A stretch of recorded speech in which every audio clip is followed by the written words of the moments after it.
ధార్మిక కార్మిక క్షేత్రం రాజన్న సిరిసిల్ల జిల్లా వార్తల సమాహారం ఎస్ఎస్ న్యూస్ కి స్వాగతం. ఈ రోజు వార్తలు.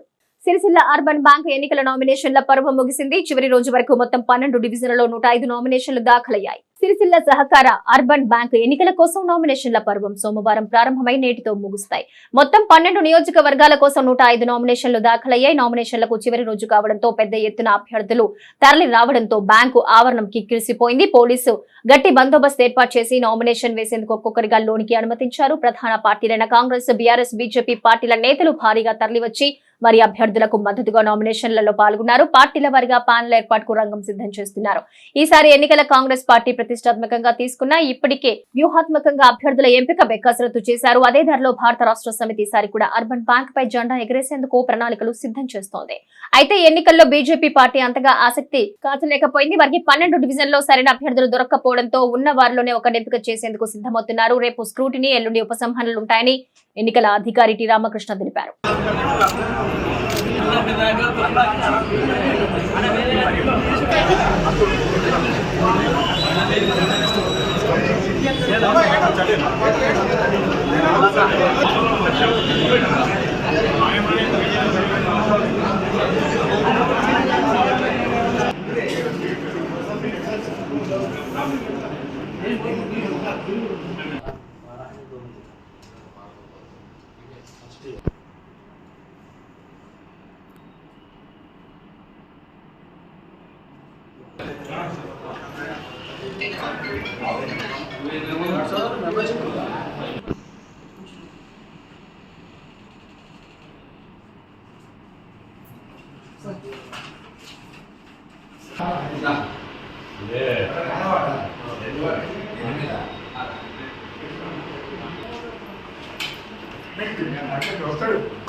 ప్రజాస్వామ్యాన్ని ఖూనీ చేసే విధంగా గత ప్రభుత్వం ఫోన్ ట్యాంపరింగ్ కు పాల్పడిందని ఇల్లంతకుంట మండల కాంగ్రెస్ పార్టీ అధికార ప్రతినిధి పశువుల వెంకట ఆరోపించారు.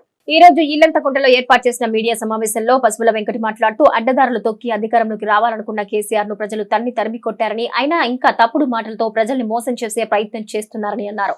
ప్రజాస్వామ్యాన్ని అపహాస్యం చేస్తూ ఫోన్ ట్యాంపరింగ్ కు పాల్పడి కాంగ్రెస్ పార్టీకి చెందిన ప్రముఖుల ఫోన్లను ట్యాంపరింగ్ చేసిన కేసీఆర్ ఆ కేసులో జైలుకు పోవడం ఖాయమన్నారు. ఇప్పటికైనా కేసీఆర్, కేటీఆర్, హరీష్ రావులు నోరును అదుపులో పెట్టుకుని తెలంగాణ ప్రజలకు క్షమాపణ చెప్పాలని పశువుల వెంకటి డిమాండ్ చేశారు. విలేకరుల సమావేశంలో టౌన్ అధ్యక్షుడు మామిడి నరేష్, బీసీసీఎల్ అధ్యక్షుడు యలగందుల ప్రసాద్, పెద్దలింగాపూర్ ఎంపీటీసీ కరేద స్వప్న, కరుణాకర్ రెడ్డి, ఎస్సీసీఎల్ జిల్లా ఉపాధ్యక్షులు బడుగులింగం, ఎస్సీసీఎల్ మండల అధ్యక్షులు మచ్చ రాజేశం, మైనార్టీ సెల్ మండల అధ్యక్షులు ఎండి జమాల్, ఫిషరీస్ మండల అధ్యక్షులు జట్టి మల్లేశం, ఎస్సీసీఎల్ ప్రధాన కార్యదర్శి మండల కాసుపాక రమేష్, సీనియర్ మండల నాయకులు గూడ నరేందర్ రెడ్డి, చంద్రమౌళి, తిప్పారం నాగరాజు, నవీన్, రమేష్ తదితరులు పాల్గొన్నారు.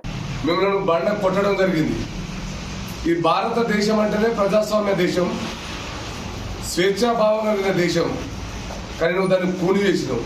కొన్ని బిడ్డను రక్షించుకోవడానికి ప్రతిపక్ష నాయకుల ఫోన్లను కానీ భార్యాభర్తలు ఇద్దరు మాట్లాడుకుంటే కూడా అవి విన్నావు. నీకు సిగ్గనిపేయడం లేదా? కేసీఆర్ గారు ఒక్కసారి ఆలోచన చేసుకోండి. మీరు కానీ, మీ కొడుకు కానీ, మీ అల్లుడు కానీ సువట్పురం దొంగల్లాగా మీరు దొంగ వెధవలు మీరు వేషాలు వేసుకొని రాష్ట్రాన్ని లూటీ చేయడమే కాకుండా నికాసైన కార్యకర్తల ఫోన్లను టాపింగ్ చేసి ఎవరు ఏం మాట్లాడుకుంటుర్రు ఎవరు ఏం చేస్తుర్రు అని చేయడం ఇది మీకు భావ్యం కాదు. మా ముఖ్యమంత్రి గారు చిత్తశుద్ధితో ఉన్నాడు. సమగ్ర విచారణ జరిపించి దోషులు ఎంతటి వారైనా ఇడిచిపెట్టే ప్రసక్తి లేదు. మీరు గతంలో మా ముఖ్యమంత్రి గారు ప్రతిపక్షంలో ఉన్నప్పుడు ఒకే ఒక మాట పెట్టిండు, మీరన్న మాటనే, డబుల్ బెడ్రూమ్ కట్టిస్తాం అల్లుడత్తే ఏడుంటారని మా ముఖ్యమంత్రి గారు ఒక మాట చెప్పిండు. సెంచర్ కూడా జైల్లో కానీ చెర్లపల్లి జైల్లో కానీ మేము తప్పకుండా డబుల్ బెడ్రూమ్ కట్టిస్తాం చంద్రశేఖరరావు గారు అని అన్నాడు. ఇప్పుడు ఆ మాట కట్టుబడి మీకు చెర్లపల్లి జైల్లో డబుల్ బెడ్రూమ్ కట్టిస్తారు. నువ్వు, నీ కొడుకు, నీ బిడ్డ, నీ అల్లుడు అందరూ ఆ చెర్లపల్లి జైల్లో చిప్పకూడు తినాలని మేము కాంగ్రెస్ పార్టీ పక్షాన హెచ్చరిస్తున్నాం. సిగ్గుండాలే. ఇప్పుడు నీ బిడ్డ, నీ అల్లుడు మాట్లాడుకునే విషయాలు వింటావా కేసీఆర్ గారు? అసలు గుర్తు చేసుకో. భార్యాభర్తలు ఏవో విషయాలు మాట్లాడుకుంటూ సంభాషణ చేసుకుంటూ అవి వినడానికి మీకు సిగ్గు అనిపిస్తలేదా? దానికి మీ కొడుకు కేటీఆర్ గారు అవాకులు చెవాకులు ఏమేమో మాట్లాడి ఏమేమో పెలుస్తుండు. వేసేదేమో రాజులేశం, పాడేదేమో పిచ్చకుంట్ల పాట. ఇదేనా మీ పాలన చేసింది? 350 కోట్ల రూపాయలని ఇప్పుడే ఒక మెసేజ్ వచ్చింది. కిలోల కొద్ది 300 కిలోల బంగారం అట. ఏంటిది? మీరు కాళేశ్వరం చేసారు. సిట్టింగ్ జడ్జితో విచారణ జరిపించి మిమ్మల్ని తక్షణమే అరెస్ట్ చేసి జైలుకు పంపాలని మా కాంగ్రెస్ పార్టీ పక్షాన డిమాండ్ చేస్తున్నాం. ప్రభుత్వ ఉద్యోగులు, అధికారులు దోపిడీ విధానాన్ని మార్చుకోకపోతే పార్లమెంట్ ఎన్నికల తరువాత వారిపై చర్యలు తప్పవని కాంగ్రెస్ పార్టీ రాష్ట్ర అధికార ప్రతినిధి కటకం మృత్యుంజయం హెచ్చరించారు. గంభీరావుపేట మండలం తహసీల్దార్ కార్యాలయం ఎదుట కటకం మృత్యుంజయం మీడియాతో మాట్లాడుతూ ఉద్యోగులు సమయ పాలన పాటించడం లేదని, దీని ద్వారా ప్రజలు అనేక ఇబ్బందులు ఎదుర్కొంటున్నారని అన్నారు. సామాన్యులకు ఇంటి నిర్మాణానికి ఇసుక అనుమతి ఇవ్వకుండా దళారులు యథేచ్ఛగా ఇసుక అనుమతులు ఇస్తున్నారని ఆరోపించారు. ప్రతి నిరుపేదకు ఇంటి నిర్మాణానికి ఇసుక అనుమతి ఇవ్వాలని, లేకుంటే పార్లమెంటు ఫలితాల తరువాత ఉద్యోగులపై వేటు తప్పదని హెచ్చరించారు. ఏదో ఒక దరఖాస్తు ఇవ్వాల్సినటువంటి అవసరం ఉండి తహసీల్దార్ గారిని కలిసి ఒక అప్లికేషన్ ఇద్దామని నేను వ్యక్తిగతంగా ఇక్కడికి రావడం జరిగింది. కానీ ఇక్కడ ఉన్నటువంటి పరిస్థితి చూస్తే దాదాపు ఈ తహసీల్దార్ గారు వచ్చినప్పటి నుంచి ఇప్పటి వరకు సరి అయిన సమయంలో ఒక్కనాడు కూడా ఆఫీస్కి వచ్చినటువంటి దాఖలాలు లేవు. ఇప్పుడు సమయం ఎంత అవుతుంది? 11:30 అవుతుంది. ఇప్పటికీ ఆ మహానుభావుడు రాలేదు ఇంకా. తర్వాత ఇక్కడ ఉన్నటువంటి పరిస్థితి ఏంటంటే వీళ్ళందరూ ఏమంటున్నారు, మేమేదో ఎలక్షన్లలో వచ్చినాం, మేము మళ్ళీ పోతామో ఉంటామో మాకే తెలియదు కాబట్టి మేము పనిచేయవలసినటువంటి అవసరం లేదనేటువంటి భావనలో ఉన్నారు. ఇది సరి అయినటువంటి విధానం కాదు. నేను వీళ్ళున్న సమయం లోపలనే ఎలక్షన్ల కోడున్నా ఏదున్నా కూడా ప్రభుత్వం కొన్ని విషయాల లోపల ఎలక్షన్ కమిషన్ కూడా వాళ్ళకు కొన్ని రాయితీలు కూడా ఇవ్వడం జరిగింది. రెవెన్యూ డిపార్ట్మెంట్కు, అగ్రికల్చర్ డిపార్ట్మెంట్కు సర్వేలు చేసి ఎక్కడెక్కడైతే పంట పొలాలకు నష్టం జరిగిందో, ఎక్కడైతే రాళ్లు పడ్డాయో, గంభీరావుపేటలో కూడా వడగళ్ళ వాన పడ్డది. ఉదాహరణకు మా తోటనే బాగా కాయలు రాలిపోయినాయి. ఎవరో వచ్చి చూసిపోయినో లేదో నాకే తెలియదు. నేను దరఖాస్తులు కూడా పెట్టుకున్నా. ఇప్పుడు నాతో కూడా కొంతమంది రైతులు వచ్చారు. వాళ్ళు కూడా ఏమంటున్నారంటే మాయి బాగా నష్టం జరిగినాయి, అయితే కూడా ఇప్పుడు నా తోటలు కూడా చాలామంది రైతులు ఉన్నారు, వాళ్ళని నేను తీసుకురాలేకపోయినా కానీ అసలు రెవెన్యూ డిపార్ట్మెంట్కి సంబంధించినటువంటి ఏ ఒక్క వ్యక్తి కూడా ఈ పంట నష్టాలకు సంబంధించినటువంటి దాంట్లోపల పోలేదని చెప్తున్నారు.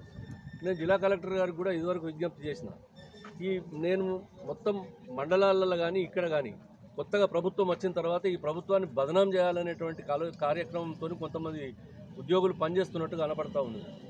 ఎందుకంటే ప్రజలకు నష్టం చేయడం ద్వారా గత ప్రభుత్వం మీద ఉన్నటువంటి ప్రేమను వెల్లడించడానికి, ఇప్పుడు ఉన్నటువంటి ప్రభుత్వాన్ని బదనాం చేయడానికి అసలు ఈ ప్రభుత్వాధికారులు కొంతమంది కావాలని తప్పుడు సమాచారం ఇవ్వడము, లేకపోతే సమాచారం అసలే ఇవ్వకపోవడము మొదలైనటువంటి కార్యక్రమాలు చేస్తున్నారు. నిజానికి ఇది చాలా దుర్మార్గమైనటువంటి వ్యవహారం. ప్రభుత్వం రేవంత్ రెడ్డి గారు గవర్నమెంట్ నుంచి ఫ్రీగా ఇవ్వమంటున్నారు కాబట్టి మేము తీసుకురాం అని చెప్పి చేతులెత్తేసి మీరు డబ్బులు ఇస్తేనే తెస్తామని చెప్పి ఇవాళ ట్రాక్టర్ ఓనర్లు వీళ్ళందరి మీద బ్లాక్మెయిల్ చేస్తూ ఉన్నారు. దీన్ని పోలీసులు, ముఖ్యంగా నేను జిల్లా ఎస్పీ వాళ్ళు, తర్వాత జిల్లా కలెక్టర్ గారు వీళ్ళను ఈ ట్రాక్టర్ యజమానులతో కానీ, తర్వాత బండ్ల యజమానులతో కానీ, లారీలు ఏవైతే వందల లారీలు ఇంకా కూడా పోతున్నాయో వీళ్ళందరితో కానీ మాట్లాడి దీన్ని అరికట్టకపోయినట్టయితే ఈ జిల్లాకు తీవ్రమైనటువంటి నష్టం జరుగుతుంది. ఇప్పటికే ఎంత నష్టం జరగాలనో జరిగింది. మేము ప్రభుత్వానికి చెప్పి మేము ముఖ్యమంత్రి గారికి రిప్రజెంట్ చేసి ఇక్కడ ఉస్కా మానేరు లోపల 50 కిలోమీటర్ల స్ట్రెచ్ అప్పర్ మానేరు నుంచి లోయర్ మానేరు దాకా ఉన్నటువంటి 50 కిలోమీటర్ల వాగులా దయచేసి ఉస్క తీయనీయకండి. మా రైతులు నష్టపోయినరు. ఇవాళ మాకు బోర్లలో నీళ్లు లేకుండా అయిపోయినాయి, మొత్తం నాశనం అయిపోయింది. వ్యవసాయ శాఖ మొత్తం అవస్థ అయిపోయింది. ఇప్పుడు మొన్న పంట పొలాలకు నీళ్ళు అందక అనేకమైనటువంటి పొలాలు ఎండిపోయినాయి. దీనికి కారణమేంది? ఇవాళ వాగులలో ఉసుక తోడడం. తర్వాత కరెంటు ఉంటుంది. ఇక్కడ మన ఏరియాలో కరెంటు పోతుంది. కరెంటు ఎక్కడ లేదు, ఎందుకు పోతున్నది? తప్పకుండా నియంత్రణ చేయవలసినటువంటి అవసరం ఉన్నది. తహసీల్దార్కి ఏం పని లేదా ఇక్కడ? ఇప్పుడు తహసీల్దార్ ఇవాళ 12 అయింది, ఇప్పుడు 12 గంటలైంది. తహసీల్దార్ గారు రారు ఇక్కడికి. ఆయన ఏదో అనుకుంటాను, నేను ఎక్కడి నుంచో వచ్చినా నా జీతం నాకు వస్తే అయిపోయా, నేను ఉంటాను అని ఇప్పుడు నేను ఛాలెంజ్ చేస్తూ ఉన్నా. నాకు అందరు రైతులు చెప్పిన దాని తర్వాత ఒక్క పంట పొలాన్ని నష్టపోయినటువంటి పంట పొలాన్ని ఆయన విజిట్ చేసినటువంటి దాఖలా లేదు. ఒక్క రైస్ మిల్ దగ్గర పోయి ఎంక్వైరీ చేసినటువంటి దాఖలా లేదు. మరి మాకు 2 కిలోల 600 గ్రాములు మా తీసుకుంటున్నారు మహాప్రభు అని రిప్రజెంట్ చేస్తే ఎవ్వరి దగ్గరికి పోయి పట్టించుకున్నటువంటి పాపాన పోలే. మరి దేని కొరకు ఇక్కడ తహసీల్దార్లు ఉన్నట్టు, దేని కొరకు ఇక్కడ పోలీసు యంత్రాంగం ఉన్నట్టు, దేని కొరకు ఇక్కడ civil supplies department, revenue department ఉన్నట్టు? గత 3 రోజుల క్రితం ఆర్థిక ఇబ్బందులు తాళలేక ఉరివేసుకుని ఆత్మహత్య చేసుకున్న మృతుని కుటుంబానికి అండగా నిలిచారు ముస్తాబాద్ మండలం చిప్పలపల్లి గ్రామస్తులు. 70,000తో పాటు నిత్యావసర సరుకులను అందించి మానవత్వాన్ని చాటుకున్నారు. ముస్తాబాద్ మండలం చిప్పలపల్లి గ్రామానికి చెందిన సాదల శంకర్ అనే వ్యక్తి ఆర్థిక ఇబ్బందులతో ఆదివారం రాత్రి ఉరివేసుకుని ఆత్మహత్య చేసుకున్నాడు. నిరుపేద కుటుంబం కావడంతో ఆ మృతుని కుటుంబానికి గ్రామస్తులు అండగా నిలిచారు. దాన సంస్కారాలకు కావలసిన ఖర్చులతో పాటు 3 పిల్లలకు 70,000 రూపాయలు ఆర్థిక సహాయాన్ని అందించారు. ఈ సందర్భంగా గ్రామస్తులు మాట్లాడుతూ దినసరి కూలి పని చేసుకుంటూ కుటుంబాన్ని పోషించేవారిని ఇంటి పెద్ద దిక్కు మృతి చెందడంతో కుటుంబ సభ్యులు దిక్కులేని వారయ్యారని వెల్లడించారు. శంకర్ భార్య మానసిక ఆరోగ్యంతో ఉండడంతో ఆర్థిక ఇబ్బందులు తట్టుకోలేక ఉరి వేసుకుని మృతి చెందాడని గ్రామస్తులు పేర్కొన్నారు. అటువంటి నిరుపేద కుటుంబానికి 3 10 ఏళ్లలోపు చిన్న పిల్లలు ఉండడంతో వారి పిల్లల పేరు మీద భవిష్యత్తుకు సహకరించాలని గ్రామస్తులు వేడుకున్నారు. ఈ కార్యక్రమంలో గ్రామస్తులు, వివిధ పార్టీ నేతలు, కార్యకర్తలు పాల్గొన్నారు.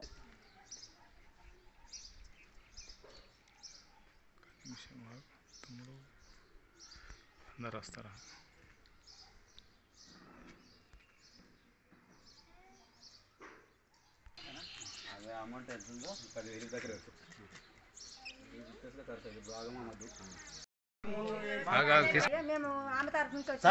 కొద్దిగా ముందుకు రాదు, చేసింది ముగ్గురిని అన్నది.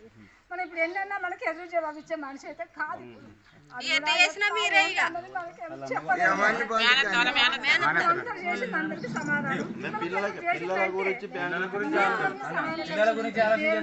మంచి పని చేసి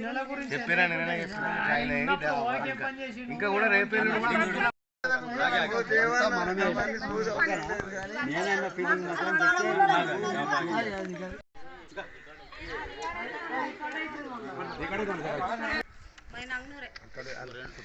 చిప్పలపల్లి గ్రామానికి చెందిన సాదల శంకర్ అనే వ్యక్తి 2 రోజుల క్రితం మొన్న రాత్రి ఉరి వేసుకొని చనిపోవడం జరిగింది. ఆయన స్థితిగతులు గమనిస్తే అసలు వాళ్ళకు ఒక ఆస్తులు లేవు.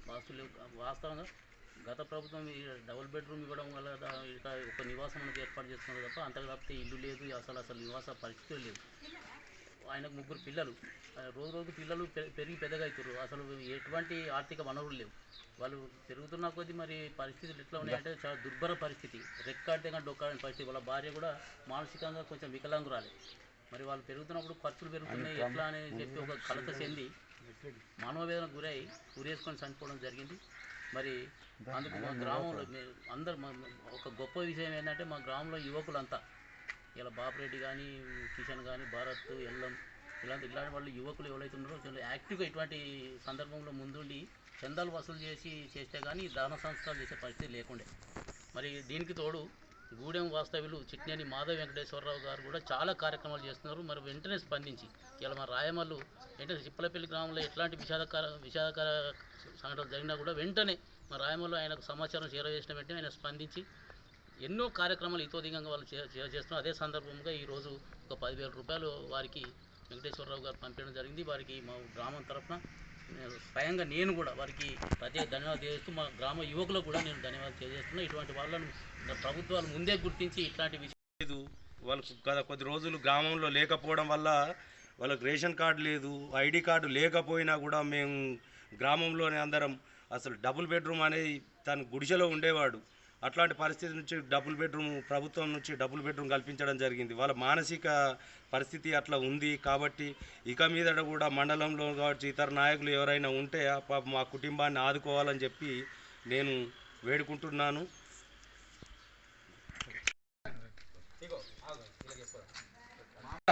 చిప్పలపల్లి గ్రామంలో మా చిప్పలపల్లి గ్రామంలోని శాదాల శంకర్ అనే వ్యక్తి నిరుపేద కుటుంబానికి చెందిన వ్యక్తి ఆయనే ఆర్థిక పరిస్థితుల ఇబ్బందుల వల్ల నిన్న ఉరివేసుకోవడం చనిపోవడం జరిగింది. అతనికి ముగ్గురు పిల్లలు ఉన్నారు. 2 ఆడపిల్లలు 1 మగ పిల్లాడు ఉన్నారు. చాలా గరీబోళ్ళు. వాళ్ళు తిందామంటే తిండికి సుతే లేదు. వాళ్ళ భార్య సుతే మానసికంగా మెంటల్గా ఉంది. వాళ్ళ పరిస్థితిని అర్థం చేసుకొని మా చిప్పలపల్లి గ్రామంలోని ప్రతి ఒక్క వ్యక్తి వివిధ రకాల వ్యక్తులు అందరూ కలిసి ఒక్కొక్కరు వాళ్ళు తోచిన విధంగా ఆర్థిక సాయం చేయడం జరిగింది. మరియు మా ట్రాక్టర్ యూనియన్ వాళ్ళు 5,000 రూపాయలు, మా లచ్చాసేటు 5,000 రూపాయలు, మా మాజీ సర్పంచి తాడపిల్లమ్మ 3,000 రూపాయలు, మళ్ళీ మాజీ సర్పంచి దేవయ్య గారు మరియు మా గ్రామంలోని అన్ని కుల సంఘాల నాయకులు మరియు వివిధ కులాలకు పార్టీలకు అతీతంగా ఈరోజు మా చిప్పలపల్లి గ్రామంలో అందరం నిలబడి పేరున అందరినీ ఫోన్ చేసుకుంటూ పైసలు వసూలు చేయడం జరిగింది. దాదాపు 60-70 వేల రూపాయలకు అయినాయి. అదేవిధంగా ముఖ్యంగా చెప్పడం ఏంటంటే గూడెం గ్రామానికి చెందిన చిట్నేని మాధవి వెంకటేశ్వరరావు, విద్యాసాగరరావు గారు వీరి కుటుంబ పరిస్థితి తెలపగానే వారు మంచి మనసుతో స్పందించి వెంటనే 10,000 రూపాయలు అందించడం జరిగింది. వారి కుటుంబ సభ్యులకు ఇంతకుముందు కూడా చిప్పలపల్లి గ్రామానికి ఎన్నో సేవలు చేసిండు. అదేవిధంగా వాళ్ళు చేయాలని మేము కోరుతున్నాము. చిప్పలపల్లి గ్రామంలో ఇంతకుముందు నిరుపేదలకు బట్టలు కానీ బట్టల పంపిణీ, ఆర్థిక సాయం, నిత్యావసర సరుకులు, పుస్తమటలు కూడా ఇవ్వడం జరిగింది. అతని మా చిప్పలపల్లి గ్రామం తరఫున అందరికీ ఆయన రుణపడి ఉంటాం. అదేవిధంగా మా చిప్పలపల్లి గ్రామంలోని అందరూ చిన్న పెద్ద అనే తేడా లేకుండా అందరం కలిసిపోయి ఒక్కొక్కరు వాళ్ళకు తోచిన సాయం ఆలోచించినాము. వారికి అందరు ఇచ్చినందుకు వాళ్ళందరికీ ధన్యవాదాలు. అదేవిధంగా ఆ దేవుడు చూస్తే దాతలకు దేవుడు అండగా ఉండి ఇదే విధంగా వాళ్ళు ఆర్థిక సాయం చేయాలని వారు ఆయుర్వేదాలతో ఉండాలని కోరుతున్నాం. అదేవిధంగా బాగా నిరుపేద ఎవరైనా ఇంకా వాళ్ళను సహాయం చేయాలనుకుంటే మా చిప్పలపల్లి గ్రామంలో ఎవరైనా స్పందించిన అతనికి చెందేవాడి వాళ్ళను నకిలీ విత్తనాలు కొని మోసపోవద్దని ఇల్లంతకుంట మండల రైతులకు మండల వ్యవసాయ విస్తరణ అధికారి ఎం సురేష్ రెడ్డి విజ్ఞప్తి చేశారు. మండలంలో ఇప్పటి వరకు అన్ని గ్రామాల్లో రైతులతో సమావేశాలు నిర్వహించడం జరిగిందని తెలిపారు. ఈ నెల 31 వరకు సమావేశాలు జరుగుతాయన్నారు. నకిలీ విత్తనాలు కొని మోసపోవద్దని, కొనుగోలు చేసిన విత్తనాలు దుకాణ యజమాని నుంచి రసీదు పొందాలన్నారు. వ్యవసాయ శాఖ ద్వారా గుర్తింపు పొందిన అధీకృత డీలర్ల వద్ద మాత్రమే రైతులు విత్తనాలు, ఇతర వస్తువులు కొనాలని సురేష్ రెడ్డి కోరారు.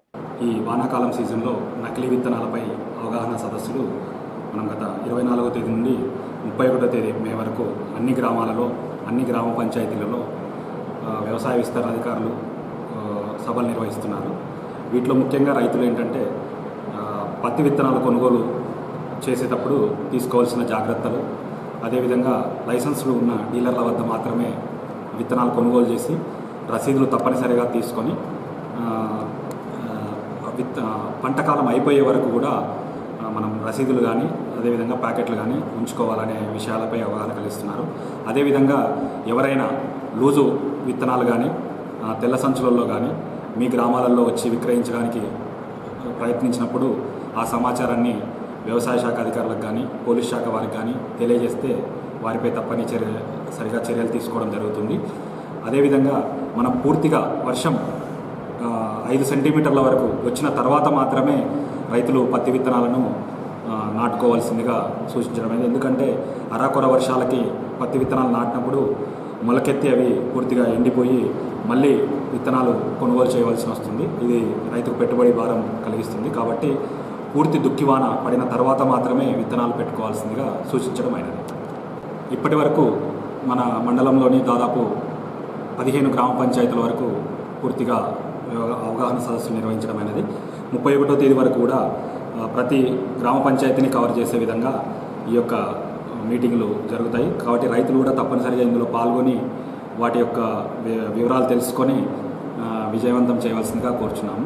గంభీరావుపేట మండల కేంద్రంలో గౌడ సంఘం ఆధ్వర్యంలో ఎల్లమ్మ సిద్ధుగా జాతర వేడుకలు అంగరంగ వైభవంగా ముగిశాయి. 3 రోజుల పాటు వైభవంగా ఈ వేడుకలు గంభీరావుపేట గౌడ సంఘం ఆధ్వర్యంలో ఘనంగా నిర్వహించారు. చివరి రోజు అయిన ఈ రోజు ఎల్లమ్మ దేవతకు ప్రత్యేక బోనాలు సమర్పించి వేడుకలు నిర్వహించారు. సిద్ధులు, తిరుగుట, గావు పట్టుట వంటి కార్యక్రమాలు చేపట్టారు. ఎల్లమ్మ దేవతను బీసీ సంక్షేమ సంఘం రాష్ట్ర అధికార ప్రతినిధి పరుష హనుమాను దర్శించుకుని ప్రత్యేక పూజలు నిర్వహించారు.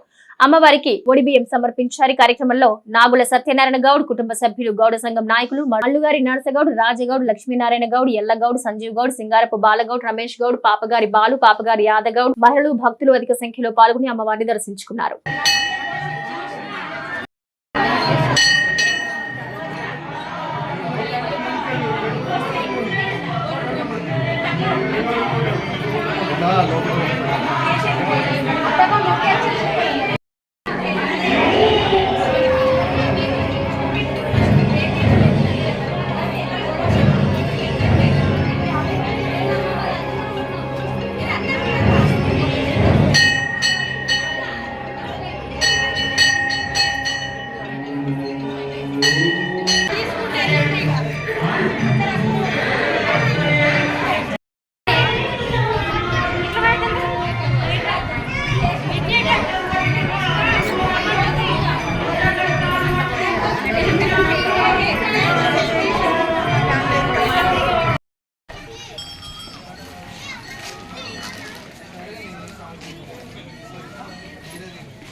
గంభీరావుపేట గౌడ కులస్తులు అతి పవిత్రంగా 5 సంవత్సరాలకు ఒకసారి నిర్వహించే రేణుకామాత ఎల్లమ్మ బోనాల కార్యక్రమం ఈరోజు అంగరంగ వైభవంగా నిర్వహించడం జరిగింది. మరి అందులో భాగంగా కాంగ్రెస్ పార్టీ మండల అధ్యక్షులు హమీద్ గారు ఏదైతే బోనాలతో వచ్చినటువంటి ఆడపడుచులు భక్తులకు ఇబ్బంది కలగకుండా సుమారుగా 2000 మందికి పైగా మజ్జిగ వితరణ చేయడం జరిగింది. మరి వారి కుటుంబ సభ్యులకు ఆ రేణుకామాత ఎల్లమ్మ తల్లి ఆశీస్సులు కలగాలని, నిండు నూరేళ్లు ఆయుర ఆరోగ్యాలతో ఐశ్వర్యాలతో ఉండాలని ఆ రేణుకా ఎల్లమ్మని కోరుకుంటూ మరి ఈరోజు మజ్జిగ దానంలో మతాలకు అతీతంగా ఒక ముస్లిమాన్ అయినప్పటికీ కూడా భక్తులకు ఈరోజు హిందూ కార్యక్రమాల్లో కూడా ముందుండి మరి ఈరోజు ఇలాంటి కార్యక్రమాలు చేయడం చాలా సంతోషకరంగా మేము భావిస్తూ మా గౌడ సంఘం తరఫున వారికి ప్రత్యేక కృతజ్ఞతలు తెలియజేయడం జరుగుతుంది. ముగింపు కార్యక్రమంగా అందరూ కూడా దంపతులందరూ ఒడిబియ్యాన్ని ముట్టించి అమ్మవారికి ఒడిబియ్యం పూసుకొని తల్లిగారింటి నుండి తర్వాత సంబంధించినటువంటి బంధువుల ద్వారా అమ్మవారి యొక్క ఆశీర్వాదం పొందడానికి చేసే పవిత్రమైనటువంటి కార్యక్రమం కొనసాగుతుంది. 3 రోజుల నుండి జమదగ్ని రేణుకా మహాదేవి కళ్యాణ మహోత్సవం వేదబ్రాహ్మణోత్సవం జరిగిన తర్వాత నల్లబూచమ్మ బోనాలు, దుబ్బాక పోచమ్మ బోనాలు, ఎల్లమ్మ బోనాలు పూర్తి చేసుకొని బయళ్ళవారి కార్యక్రమం ద్వారా పట్నం వేయడం, కళ్యాణ మహోత్సవం, వేషధారణ, బలి తర్వాత గావు పట్టుడ మొదలైన కార్యక్రమాలు నిన్న రాత్రి 12 గంటల వరకు ముగిసినాయి. చాలామంది కూడా భక్తులు అమ్మవారి అనుగ్రహానికి వాసులు కావాలనే ఉద్దేశంతో వేలాది సంఖ్యలో భక్తులు పాల్గొని చిన్నవాళ్ళు పెద్దవాళ్ళని భేదాభిప్రాయం లేకుండా అందరూ కూడా అమితమైన ఉత్సాహంతో ఇందులో పాల్గొని అమ్మవారి కృపకు పాత్రులైనారు. ఇలాంటి గ్రామదేవతల యొక్క ఉత్సవాలు అనేటువంటివి మానసికంగా మనలో ఉన్నటువంటి అధైర్యాన్ని పోగొట్టి మనలో ఉన్నటువంటి శక్తిని ప్రేరేపింపజేసి మన జీవన విధానంలో ఒక మంచిగా జీవించేటువంటి ఒక ధైర్యాన్ని, శక్తిని, అనుగ్రహాన్ని ఆ దేవత మనకు ప్రసాదిస్తున్నటువంటి విశ్వాసమే వేలాది మంది గ్రామ దేవతల పండుగలో పాల్గొనడానికి దోహదపడుతుంది. కాబట్టి ఈ గంభీరావుపేట గౌడ సంఘం ఆధ్వర్యంలో నిర్వహించబడినటువంటి ఈ 4 రోజుల వివాహ మహోత్సవ కార్యక్రమంలో విజయవంతానికి వచ్చేసినటువంటి కౌండిన్య యూత్ అసోసియేషన్, ఆర్థికంగా సహకారాలు అందించినటువంటి సకల వర్ణాలకు సంబంధించినటువంటి పెద్దలకు, తర్వాత ఈ కార్యక్రమానికి విచ్చేసి ప్రజలను ఉద్దేశించి శుభాకాంక్షలు తెలిపినటువంటి నాయకులందరికీ కూడా హృదయపూర్వక ధన్యవాదాలు తెలియజేస్తూ, గ్రామాల్లో శాంతి ఐక్యత ఉండాలనుకున్నప్పుడు ఈ గ్రామ దేవత ఉత్సవాలు అనేటువంటి సమిష్టిగా జరుపుకోవాల్సిన అవసరం భావిస్తూ ఈరోజు మన రాష్ట్ర బీసీ అధికార ప్రతినిధి పరిశ్రమ గారు కూడా ఈ వివాహ మహోత్సవ కార్యక్రమంలో సందర్భంగా అమ్మవారి దర్శనం చేసుకోవడం జరిగింది. వారికి హృదయపూర్వక ధన్యవాదాలు తెలియజేస్తూ అందరూ బాగుండాలి, అమ్మవారి ఆశీర్వాదాలు అందరికీ ఉండాలని కోరుకుంటున్నాను.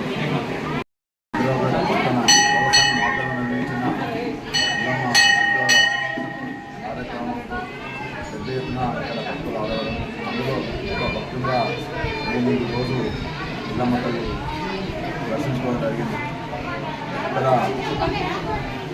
ఎల్లమ్మ తల్లిని మనస్ఫూర్తిగా ప్రజలు, అదేవిధంగా రైతులు, అన్ని వర్గాలు వారు ఆరోగ్యంగా రకాల సంపన్నంగా ఉండాలని చెప్పి కోరుకోవడం జరిగింది. మరి ఇంత పెద్ద ఎత్తున నిర్వహించిన గౌడ సంఘ కులస్తులకు, భక్తులందరికీ నా పక్షాన శుభాకాంక్షలు తెలియజేస్తూ అమ్మవారి ఆశీస్సులు ఈ ప్రాంత ప్రజలపైన ఉండాలని చెప్పి కోరుకుంటూ అందరికీ మంచి జరగాలని మనస్ఫూర్తిగా కోరుకుంటూ అక్కడికి ఆహ్వానించిన గౌడ సంఘం నాయకులకు, పెద్దలకు పేరు పేరున ధన్యవాదాలు తెలియజేస్తూ మరొక మారు గౌడ కులస్తులకు సందర్భంగా శుభాకాంక్షలు తెలియజేస్తాను. ముస్తాబాద్ మండలం గూడెంకు చెందిన విశ్వబ్రాహ్మణ పురోహిత సంఘం జిల్లా అధ్యక్షులు బ్రహ్మశ్రీ రాజూరి సద్గుణాచారి వాస్తు జ్యోతిష్య రంగంలో గత 30 సంవత్సరాలుగా చేస్తున్న కృషిని గుర్తించి విశ్వకర్మ నాలెడ్జ్ సెంటర్ వారు విశ్వకర్మ లెజెండరీ 2024 పురస్కారం అందించారు. హైదరాబాద్ లోని సుందరయ్య విజ్ఞాన కేంద్రంలో జరిగిన పురస్కార సభలో విశ్వకర్మ లెజెండరీ అందజేశారు. బ్రహ్మశ్రీ రాజూరి సద్గుణాచారి వంశపారంపర్యంగా వస్తున్న కార్పెంటర్ కుల వృత్తిని చేస్తూ పౌరోహిత్యాన్ని తండ్రి గారి నుంచి అభ్యసించి గత 30 సంవత్సరాలుగా సేవలు అందిస్తున్నారని పేర్కొన్నారు. పౌరోహిత్యమే కాకుండా వాస్తు జ్యోతిష శాస్త్రంలో మంచి పట్టు సాధించి అనితు మండలాలకు ఎంతగానో సేవలు అందిస్తున్నారన్నారు. గ్రామ స్థాయిలోనే కాకుండా జిల్లా స్థాయిలో విశ్వ బ్రాహ్మణ పురోహిత సంఘం జిల్లా అధ్యక్షులుగా కొనసాగుతూ ఉండడం అభినందనీయమన్నారు. ఈ కార్యక్రమంలో శ్రీ శ్రీ శ్రీ జగద్గురు శ్రీకాంతేంద్ర స్వామి, పద్మశ్రీ అవార్డు గ్రహీత బ్రహ్మశ్రీ వేలు ఆనందాచారి, వ్యవస్థాపకులు బ్రహ్మశ్రీ విశ్వనాథ పుష్పగిరి, బ్రహ్మశ్రీ తల్లోజు ఆచారి, బ్రహ్మశ్రీ వి లక్ష్మీనారాయణ, బ్రహ్మశ్రీ దార్ల కాళిదాస్ నీలిమ, బ్రహ్మశ్రీ తాటికొండ రంగబాబు, బ్రహ్మశ్రీ అన్న భీమోజు జితేంద్రాచారి, బ్రహ్మశ్రీ కొండెపి గణేష్ బాబు ప్రముఖులు పాల్గొన్నారు. హనుమాన్ జయంతిని పురస్కరించుకుని 41 రోజుల పాటు దీక్ష చేపట్టిన హనుమాన్ దీక్షాదారులు పాదయాత్రగా కొండగట్టుకు బయలుదేరగా వారికి మార్గ మధ్యంలో స్థానికులు వాటర్ బాటిళ్లు, పండ్లు వితరణ చేశారు. కోహెడ మండలం గుండారెడ్డిపల్లి గ్రామానికి చెందిన స్వాములు నిన్నటి రోజు పాదయాత్రగా బయలుదేరి రోజు ఇల్లంతకుంట మండలంలోని కందికొట్కూరు గ్రామానికి చేరుకున్నారు. మండు టెండల్లో పాదయాత్ర చేపట్టిన దీక్షాదారులకు వాటర్ బాటిళ్లు మరియు పండ్లు స్థానికులు ముష్మి అజయ్ గౌడ్, ముష్మిర్ అక్షయ్ గౌడ్, మద్దెల మధు, మద్దెల హరీష్, మద్దెల కిషన్, కోదమేని అక్షయ్, దాసరి రోహిత్లు పంపిణీ చేశారు.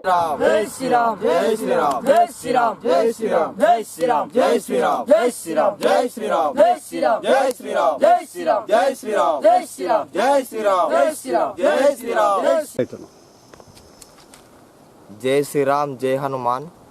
సిద్దిపేట డిస్టిక్ కోయడా మండల్ గుండారెడ్డిపల్లి గ్రామం నుండి మేము 7 స్వాములం 41 రోజు మండల దీక్షతో శనివారం రోజు జూన్ 1 నాడు హనుమాన్ జన్మోత్సవ సందర్భంగా మేము సుమారు ఒక 150 కిలోమీటర్లు పాదయాత్ర చేయడం జరుగుతుంది.